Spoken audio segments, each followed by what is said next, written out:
It's my pleasure to introduce our keynote speaker today. And again, I want to join Matt in welcoming you all out to our speaker series.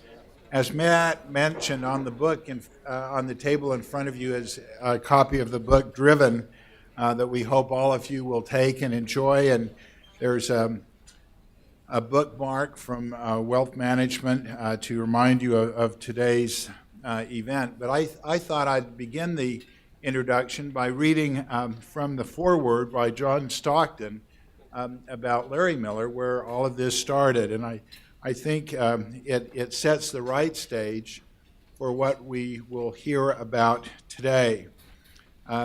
He said, Larry Miller lived a fairy tale, a pauper who became a king. This king did not pool the resources of others to get richer and more powerful. Instead, he chose to be a servant king who used his resources and clout to enrich the lives of others. He was a good king and a good boss. He wouldn't ask someone to do something he wouldn't do himself.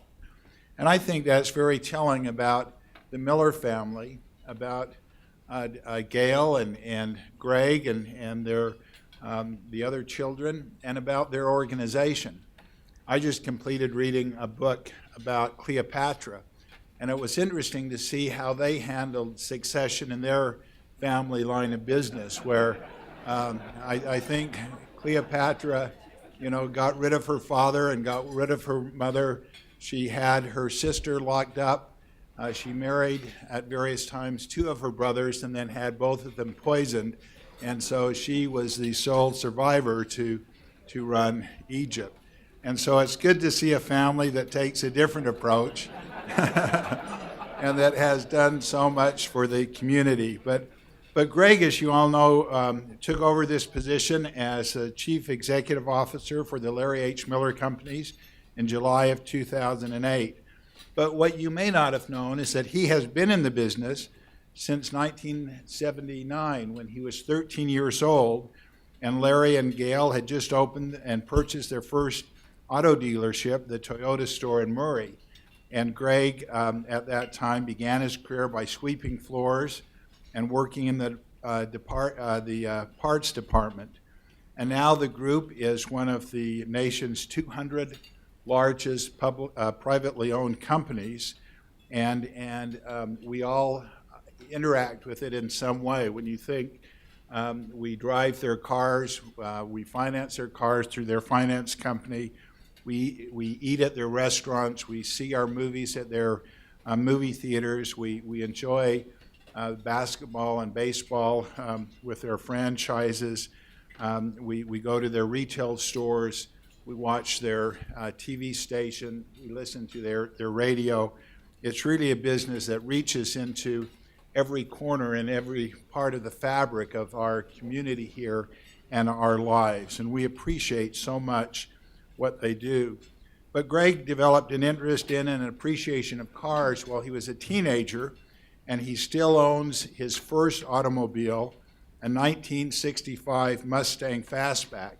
And I was telling Greg that Doyle Arnold, our chief financial officer of ZionsBank Corporation, has the first Mustang that he bought.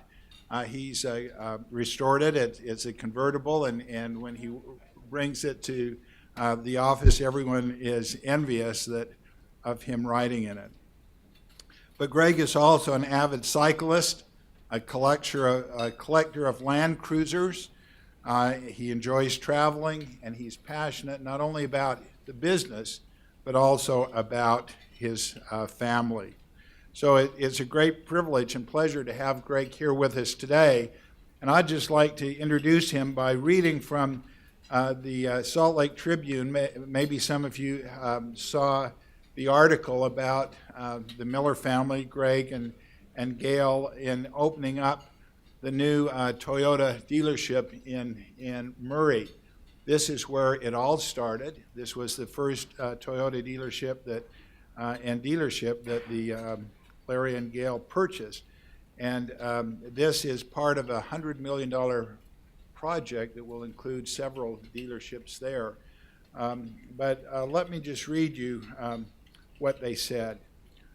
Where the Miller's business went from there to now, it has become an integral part of Utah.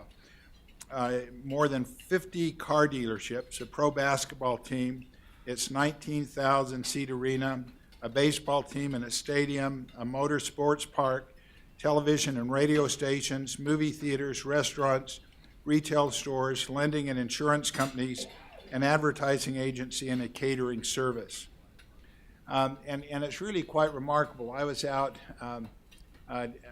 touring some of our facilities, and we were looking over a new building that the Millers are putting up for a new Champ store, which is quite exciting. But then it goes on to say, and it quotes Murray Mayor Dan Snar. He said, "A city's only as great as its people's desire to invest in the future." Snar said, calling the Miller family an inspiration for knowing how important it is to not only make money, but to share that money with others to make the community better. And the Millers really have a great legacy and history in making money, in being an integral part of our economy from a business point of view, as well as a part of our community from a philanthropic point of view. So Greg, it's great to have you here. We turn the podium over to you. We're interested in hearing your comments. And Gail, it's wonderful to have you here. We appreciate it very much.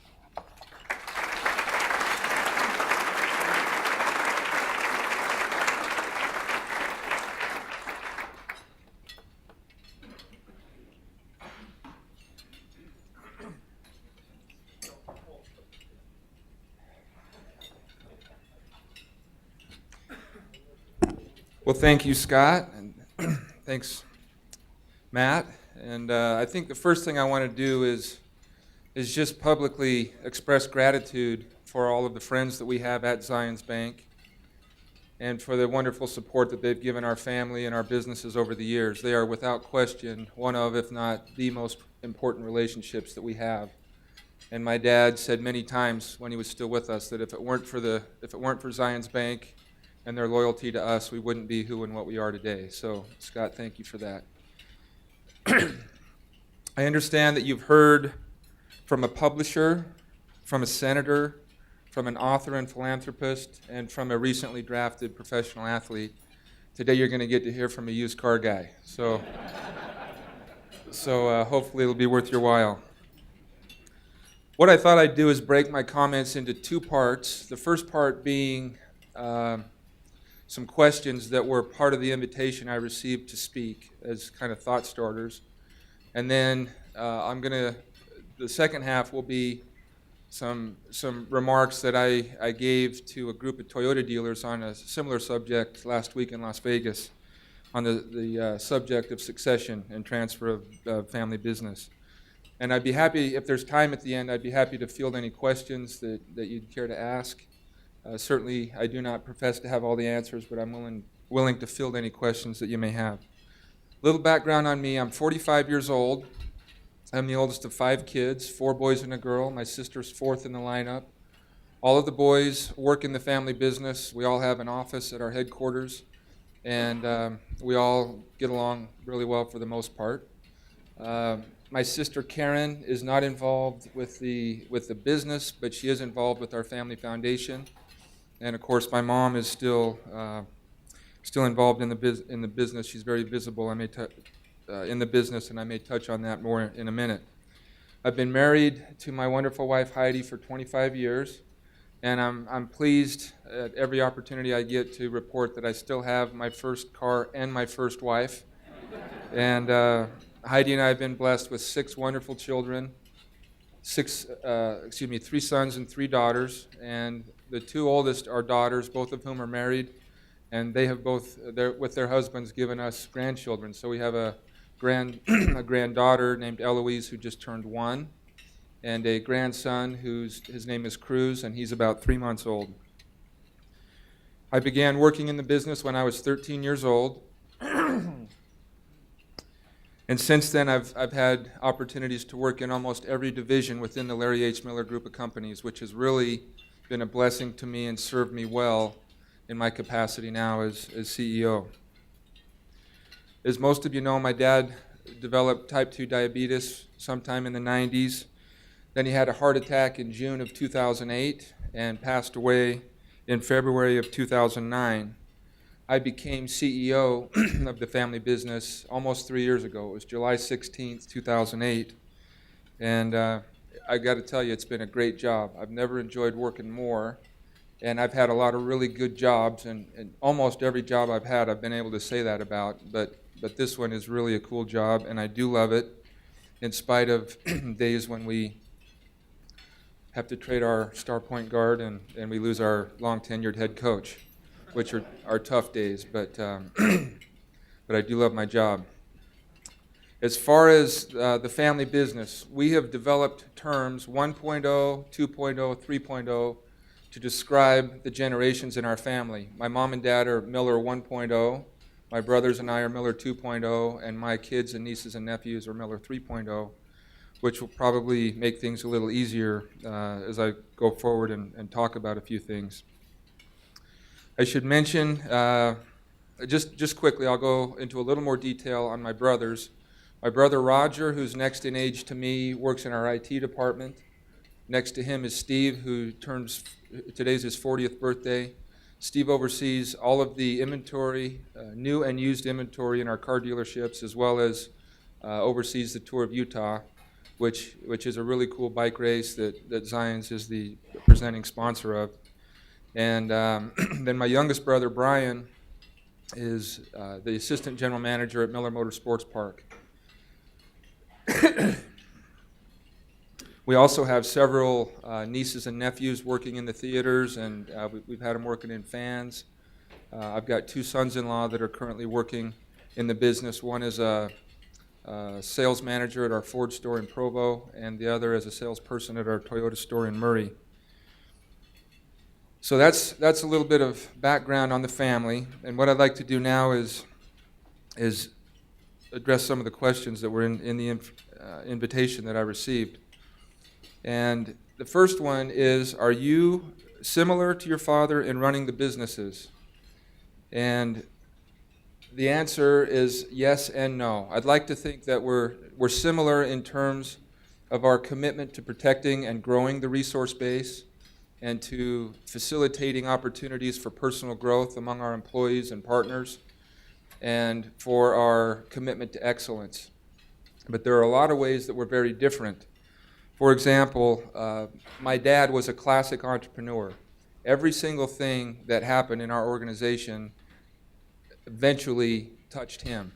And there's a story that really illustrates that well. When he first got sick and went into the hospital, one of the first things I did was went into his assistant and took all the papers out of the inbox that she had and just started to sort through them and try to keep things moving along.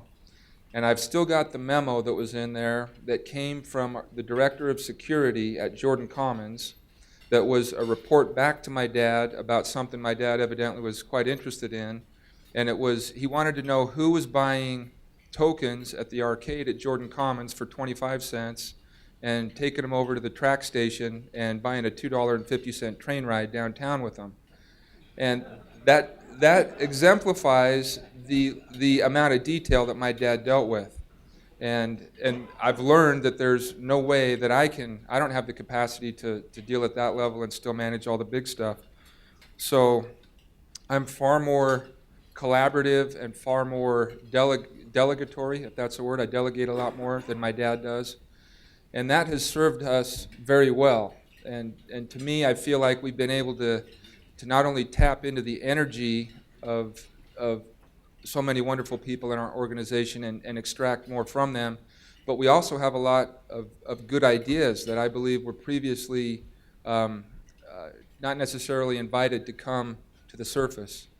And I understand that in my case, I'm still the one responsible to make the decisions to keep the business in a good place, but I believe that I'll make much better decisions if I have more information, more ideas, and can see the decision from multiple perspectives. Another way that we're different is in our use of technology. My dad used to say that computers in particular were one of the vagaries of society. And I can see that if depending on how they're used, but to me they're a very important tool in gathering and sorting and distributing information and helping us keep an eye on things. Also with social media, I don't think my dad even knew what social media was.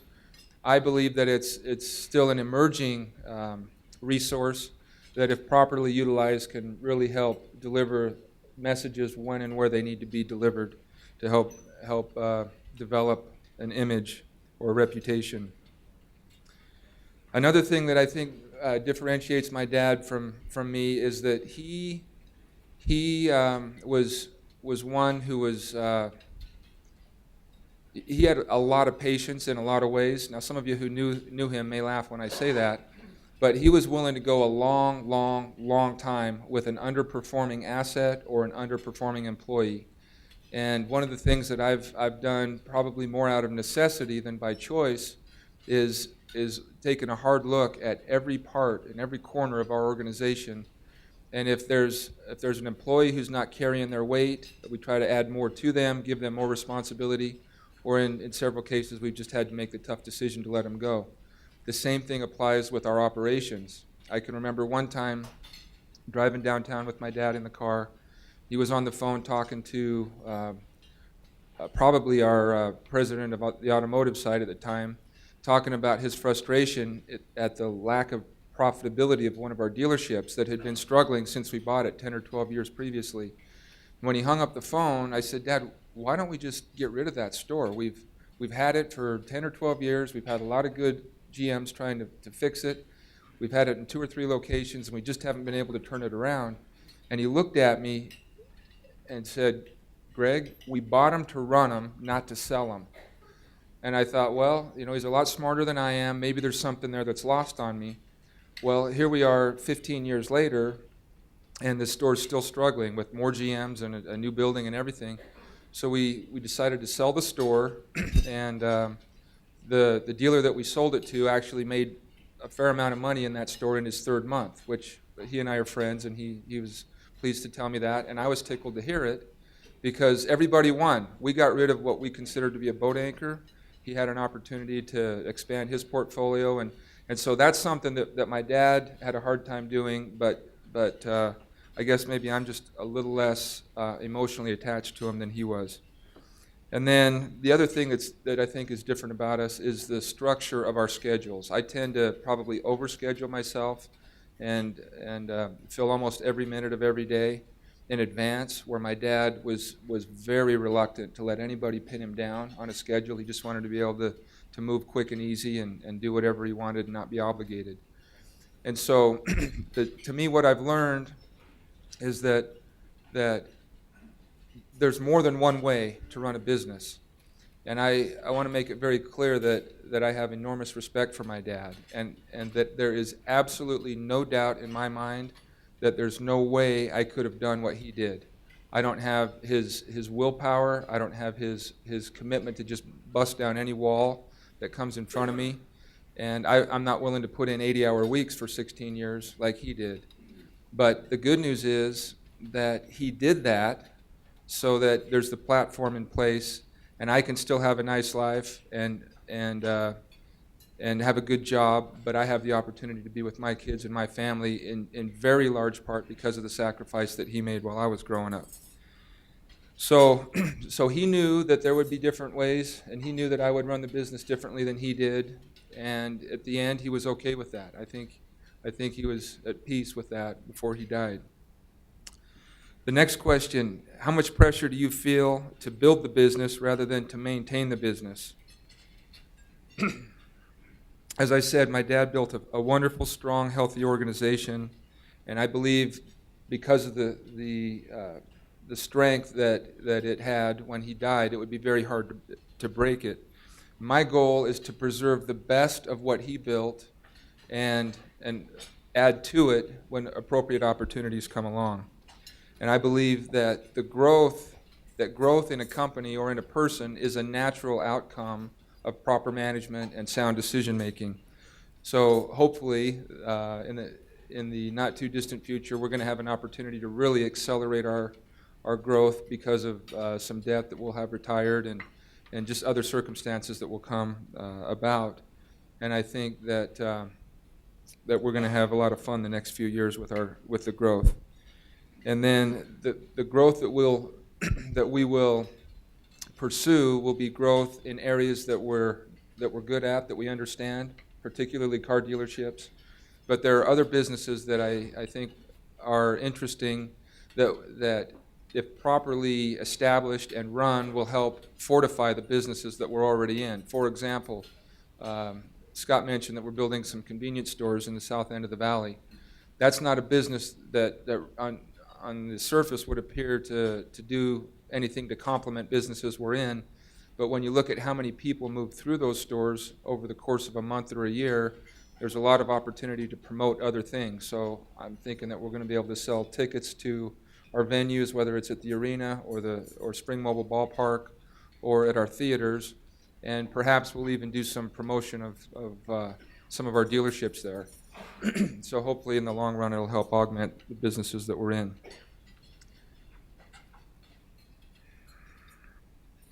What do I know now that I wish I knew before the transition? This is one that is a little emotional to me, but probably, first of all, I got to say that I'm one who tries to live my life with no regrets, and for the most part, I'm able to say that. But one of the things that I've learned looking back over the last 3 years is that the business is alive and well. It has survived my dad, the person who gave all to bring it to life and to nurture it and grow it. And I think in his mind, he probably felt that if he didn't work all those long hours, that it would all collapse and implode, and bad things would happen. But as we can see, since he's been gone, things have moved along just fine. And what that's taught me is that he could have, if he chose to, had more balance in his life and spent more time with my mom, benefiting from all those years of hard work and sacrifice, not just on his part, but on her part. And so one thing that I've learned from that is that there are very few issues that need to be dealt with right now. Certainly there are some, and they're big, and they need to be dealt with when they need to be dealt with. But that, to me, is the rare minority of time.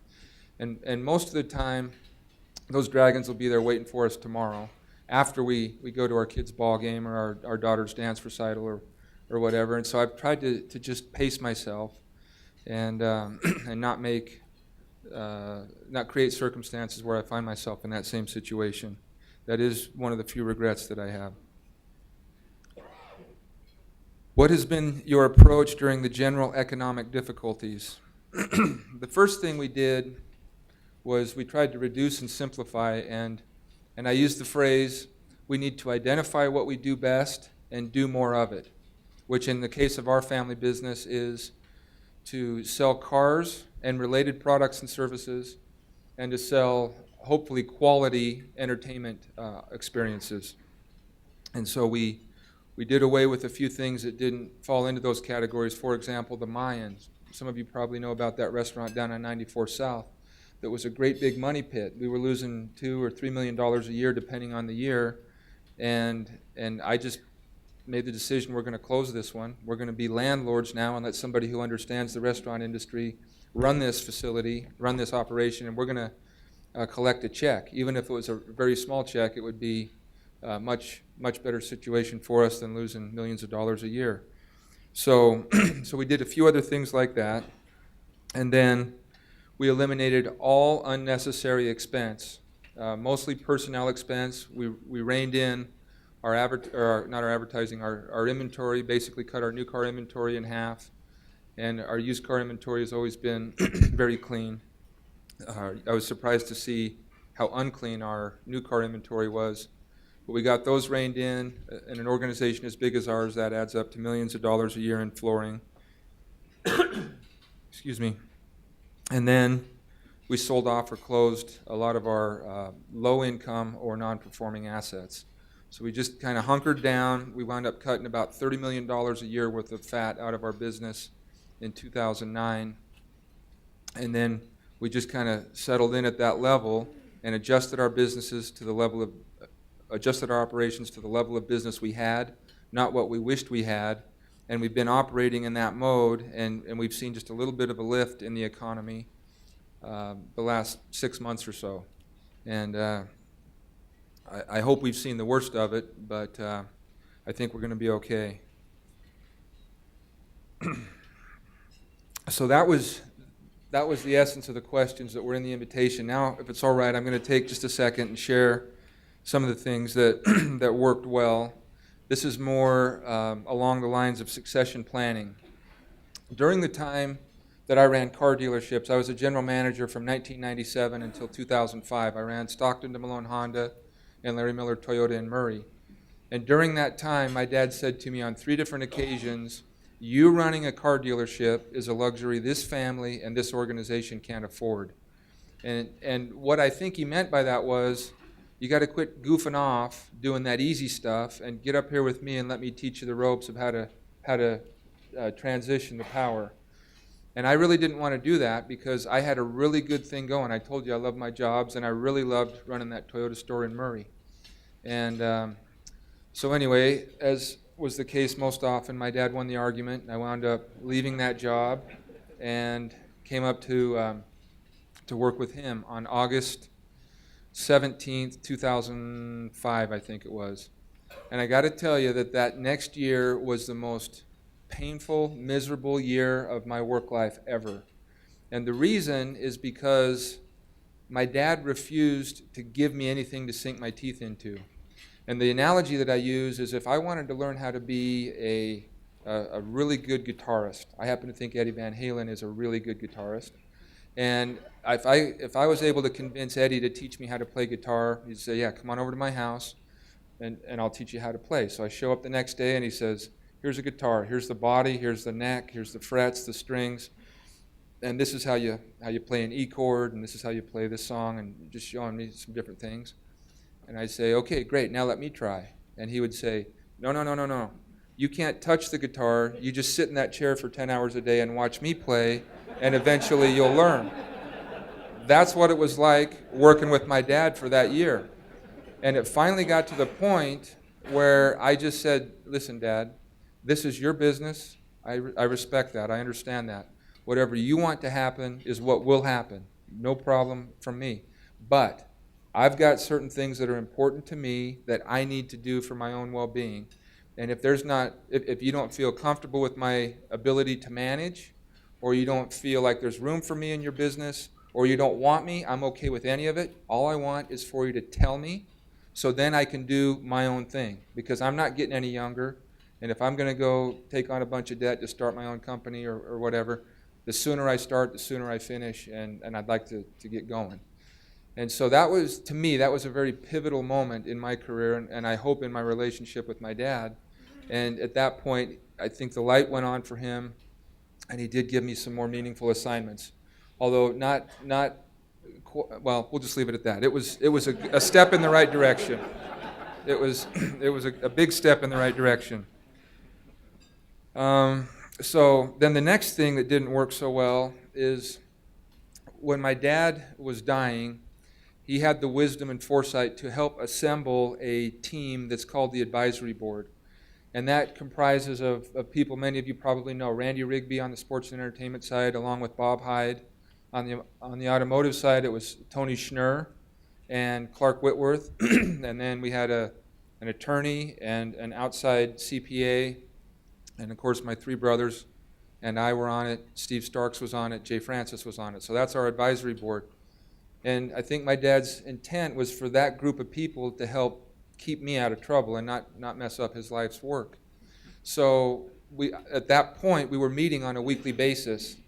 And one of the things that was an issue, and bear in mind, my dad was still in the hospital at the time. One of the things that was an issue was Real Salt Lake had just opened their stadium, and some of their patrons were parking at Jordan Commons, and that meant that our patrons didn't have any place to park, so it was not a good thing. So I asked Jay Francis to call Real folks and work out some kind of agreement where it would work for both of us, and whether I would be happy to lease some of our parking to them. So he did that, and in the next week, he came, and as we do in those meetings, we're going around the table, and everybody reports. And it just so happened that my dad and mom showed up for this meeting. My dad had been released from the hospital, and he showed up and pulled his wheelchair up to the table, and we started going around, and I can't remember who went first, but they did, and my dad had a few comments that he made, and then the second person went, and I'm trying to conduct the meeting from the head of the table. The second person went, my dad had a few comments, and then when it got to Jay reported on that with Rael. And for those of you who understand my dad's relationship with Checkits, you'll see the humor in this. When Jay said, "Hey, I'm happy to report that we've got an agreement with Rael Salt Lake," my dad looked at him and he said, "Screw those guys, we're not doing it," And at that point, I pushed my chair back and I said, "It's your meeting." And to me, that was extremely frustrating because he had put me in charge. He made me the CEO. But then he still wanted to be the CEO. And I understand that. This is his life's work. These are his guys. He'd been locked up in a hospital bed for the last 2 months, and he was just happy to be out. So it was a delicate situation, but the lesson that I took away from that is that there can only be one person in charge. And it would be him. I would defer to him happily all day, but once I've got that mantle, let me run with it. And so any of you who are considering passing the mantle of authority to your successor, make sure you're ready for it. And when you do it, I would, for their benefit and yours, encourage you to let go. Get out of the way and let them do their thing. That's not to say you abandon them. It was nice for me to have my dad there as a sounding board if I needed him, but it was kind of complicated when we were both there trying to give direction. Things that worked well. My dad never gave us anything other than opportunity. Now, that's not to say that we ever went without, but he was not one to just lay it on thick and give us money and do that. He made us work for what we had. And he made sure that we all grew up knowing that there was to be no sense of entitlement. And that is very important, and I'm very thankful for that. And that, to me, is one of the things that we try now very hard to teach Miller 3.0, that they've got to be producing and adding to the equation in order to be worthy of the blessings that come to them. Working from the business at an early age was something that I'm very thankful for. Then another thing that that is evidence of my dad's wisdom. January 4th, 2007, we had a meeting with my mom and dad and my 3 brothers and I in the executive conference room at Energy Solutions Arena. And I remember walking in, and there was a stack of these notebooks. This is a 5-subject, collegiate-ruled, spiral-bound notebook. And my dad dealt these out to my brothers and I like a card dealer, and he said, "You guys are going to want to take notes." And so over the next 2 or 3 years, we met every week as a family, and these are the notes of things that we talked about in those meetings. And there's an amazing amount of wisdom in this. And interestingly, the wisdom, to me, the most meaningful part of this is not the notes that I took from this particular subject we were there to talk about, but some of the ancillary comments that he made to support it. And one of these days I'm going to get around to transcribing this and making a little notebook of sorts out of it and share it, because there's too much good stuff in here to just keep it locked up. But that was a blessing, and to this day we continue to meet as a family. And I think that one practice, more than anything else that we do as a family business, is responsible, or what makes it possible for us to get along so well, because we take time to report to one another on what we've been doing, and I make a point in every meeting to ask all of them if there's anything they want to know about what I'm doing, anything they've heard, anything I haven't covered, anything that doesn't feel right to them. And there is a really good chemistry among us, and I think, as I said, more than anything, it's because of that clear communication on a regular basis. The other thing that is a real blessing is that my dad always made it clear that when he wasn't going to be CEO, that I would be CEO. And I don't say that because I'm glad I became CEO. My point is that I'm glad he was the one to decide the fate of his life's work, rather than him dying with that question unanswered, and me and my brothers have to sort it out. And that was a real blessing to me that he defined that. Another thing that I don't know that this is a blessing, but it may be meaningful, is that I felt like I was ready to step into a more meaningful role, as you know from the story I told, long before I became CEO, probably 3 years. And it was frustrating to me that I couldn't take on more. And then one day I was at the hospital with my dad and my mom, and a couple of my brothers were there. And I said to my dad, I'm ready. I'm ready to be CEO and protect what you've built with your life. And I think, although my dad never said it to me, I think that was a good thing for him to hear. And somehow it was sort of a validation of what he'd thought. And so I think there was some power in actually, in me saying that, in the communication taking place. I made the mistake of assuming that he knew I was ready because it was so clear to me that I was ready. As I said earlier, he acknowledged and accepted that I would do things differently than he did, which has certainly proven to be the case.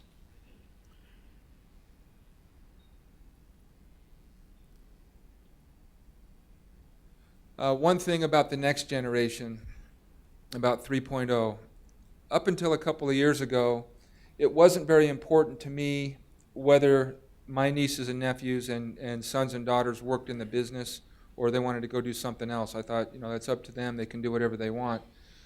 But then as we were on a family vacation at Disneyland, and I was just reflecting what a great experience that was and how blessed I was to be there.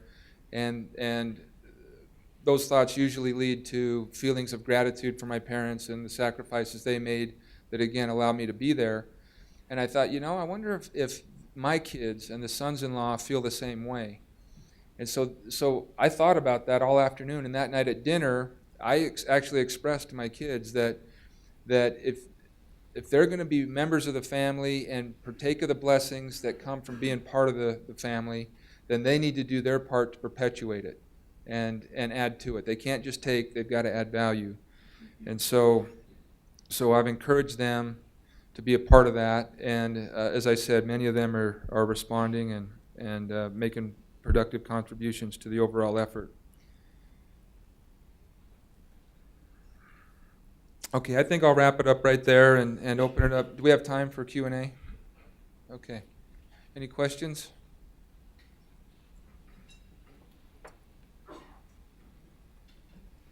I put you all to sleep.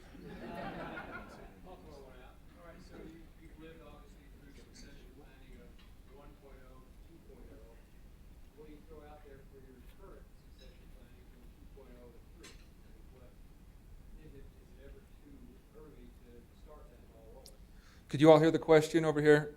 He said, since we've been through succession from 1.0 to 2.0, what are we doing, and is it too early to begin succession planning from 2.0 to 3.0? Well, I think the first thing is and I'm sorry I forgot to mention this, the first weekly meeting, as I said, we meet every week. It happens to be on Thursdays at 9 o'clock.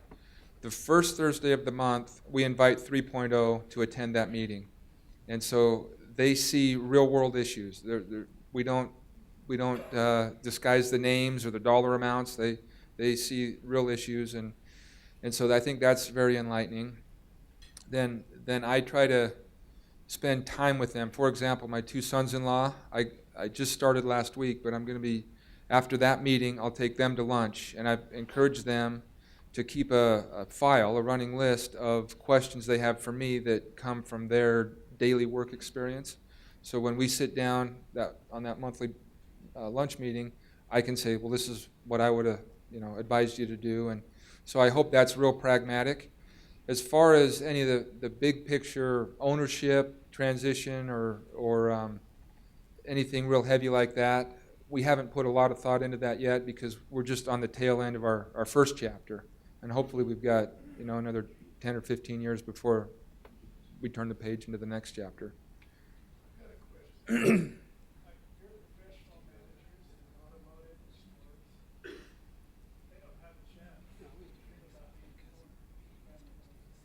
I'm sorry, they don't have a what?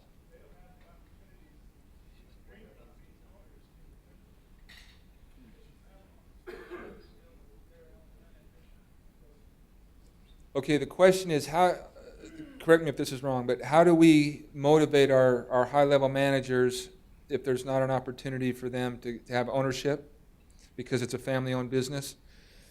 Well, the first thing we do is we have a bonus agreement with them that acts just like a stock bonus agreement where where the money that flows to them is the same, and it's 10%. And we believe that we can make more money owning 90% of the business with them owning the other 10 than we can owning the full 100%. So that's sort of the ongoing operational part. The other part is that I personally have no problem rewarding somebody who's given us 20 or 30 years of their life and helping them get set up with their own dealership when they feel the time's right. So I think that there'll be more of that as our employee base or executive base continues to mature. Those who have that interest will likely find themselves able to do that, because if they can't do it on their own, then we'll be there to help them. And that would actually benefit us as well, because of there's a lot of products that they sell in car dealerships that that we sell and that they would continue to buy from us, so it would be a win-win. We probably won't wind up selling the Jazz to Randy Rigby or Bob Hyde, though. So they've actually got other opportunities. They have. I would just say that they're fairly well taken care of. They've got equity, not in the Jazz, but in other things.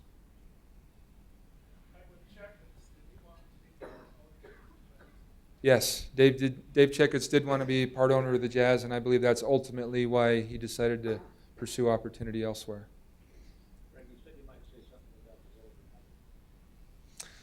Something about the role my mother played. Well, I was tempted at my dad's funeral to make the comment that, well, I won't tell you what I was going to say, but my mom is a wonderful lady, and I absolutely believe that there's no way my dad would have reached the potential that he did and built what he built if he didn't have my mom there to support him, because he would go into battle every day.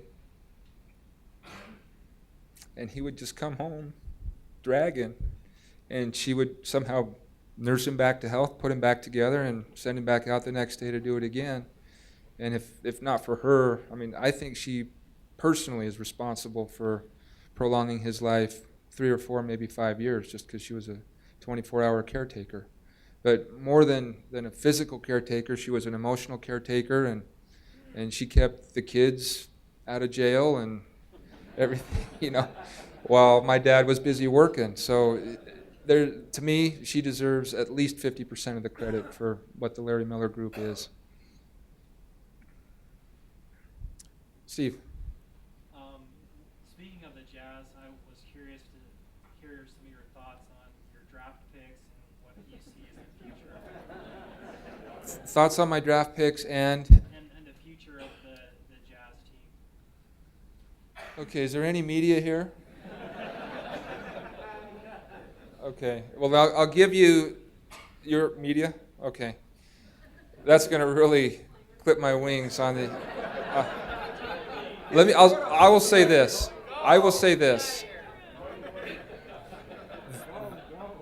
No, I can give you an answer that I won't get fined for.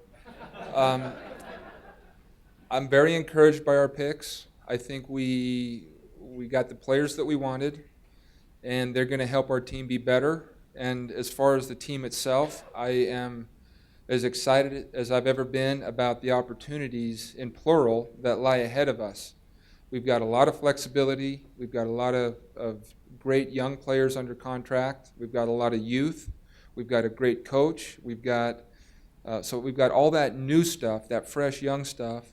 And at the same time, we've got the institutional values that everybody's come to know the Jazz for, such as hard work, blue collar, toughness. Those things are still alive and well. So when we play basketball, I think it's going to be very exciting. I don't expect us to go out and win a championship the first year, but I think we have the elements of a really good, competitive, fun-to-watch ball team. Yes? Greg, could you comment a little bit on how the Larry H. Miller Group recruits employees, people, how many people you employ, and also also maybe a little bit about your thoughts or the organization's thought on the importance of education. Okay, the question is, how do we recruit people, and my thoughts on education. The recruiting, that's a really interesting question. I don't know if I can give a short answer, but I'll try. On the automotive side, most of the managers that we have come up through the ranks. You generally start at an entry-level job, whether that's as an apprentice technician or a parts delivery driver or a salesperson, and then there's just, life has its kind of sifting and weeding process, and those who have an aptitude move up and become sales managers and so on. And we as an organization try very hard to promote from within. So the original recruiting, we're probably like a lot of you, in some cases we're just thankful to get a good qualified candidate. We unfortunately hire more than our share that just don't make the cut. But once they're in the system, then the recruiting can be more refined, and I'm very pleased with an initiative that we're going to launch next week to help develop our executive managers, particularly general managers for our dealerships, in preparation for the growth I spoke about. That's called the Larry H. Miller Institute of General Manager Development. And it's a year-long course where they come in. There's going to be 10 people in it, very comprehensive curriculum. And these 10 people are the people we've identified to be our next general managers. And part of the obligation is that they have to bring their current general manager with them to at least half of the meetings that last for a day and a half. So we're trying to get very serious about that executive recruitment. And so I hope that answers your question. As far as the importance of education, I think I inherited the gene from my dad and passed it on to my kids that Miller boys are allergic to classroom environments. And none of us really do well in a formal education. But I believe that first of all, I believe education is critically important. You've all heard that knowledge is power, and I believe that very strongly. But in my case, I think that my education came through real-world experience. Fortunately, I was able to sit at my dad's desk for thousands of hours and listen to him buy and sell and conduct deals. That was an education that you couldn't buy in any university, I don't believe. And that seems to be the type of education that my sons want. But education for, I'll say, normal people is very important, and I'm very proud of my mom and what she's decided to do with some of her money, and she's got a lot of kids on scholarship. She's sponsoring them, and that's because of her belief in the importance of education. So, yes? Follow up on your mom and her education. How does charitable contributions relate in your organization? How do charitable relations relate to our organization? Yeah, charitable donations. Are you talking about incoming or outgoing? Outgoing. Okay, so I'm not sure I understand the question. Do you feel that as a business, charitable contributions are a requirement? Oh, okay, the question is, as a business, do I feel that charitable contributions are a requirement? I absolutely do, and to me it goes to the notion of stewardship versus ownership. That's another principle that my dad really tried to make sure we understood, and that is that, today we're standing on stage. All of us collectively have our various responsibilities.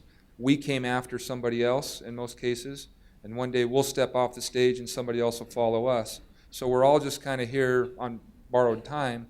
So by extension, anything that we have is really just here on loan, and the more we have, the greater the obligation to give.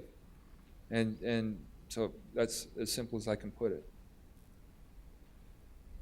You had one other very interesting transition early on, and that was the head coach.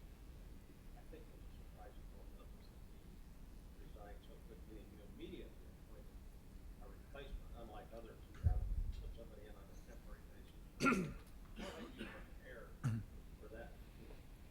Could you hear the question? No? Okay. how could we prepare for the contingency of our head coach leaving and be prepared to make such a quick decision with a replacement? And that's one that I really can't take credit for. That was possible because of the foresight of people who went before me and the stability of our franchise and the fact that Tyrone had been part of our organization as a coach for 7 years, and I think he was with us for 3 years prior to that as a player. And just the lack of turnover, it was a very natural, I won't say natural transition, but it was an easy decision to make because he knew who we were. We'd seen him on good days and bad days. He knew our market. He knew the culture of our organization. And I personally was a lot more comfortable taking a risk on a somewhat unknown and having the certainty that he would blend with our culture than to bring in a transplant who'd already had a lot of success outside and run the risk of them not meshing with us. Okay, you guys just cut me off whenever you're done. I'll keep going, or whenever you want me to hang up. One more question over here.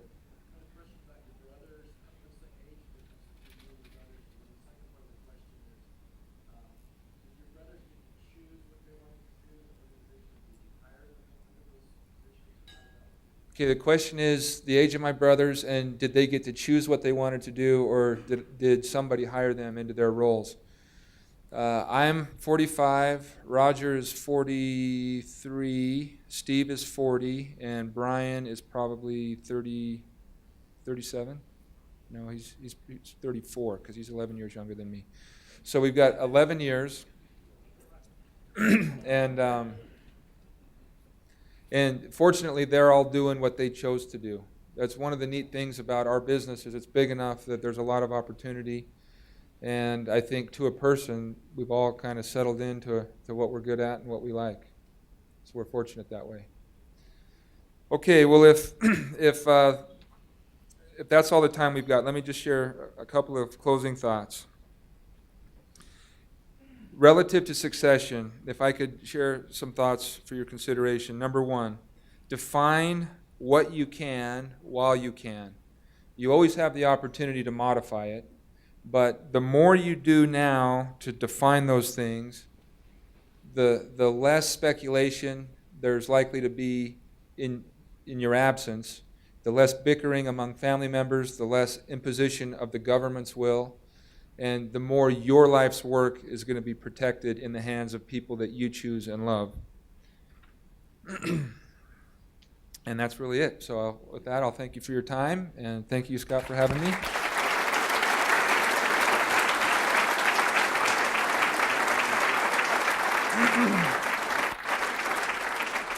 Well, Greg, we really appreciate you being with us today, and we have this cowboy hat for you.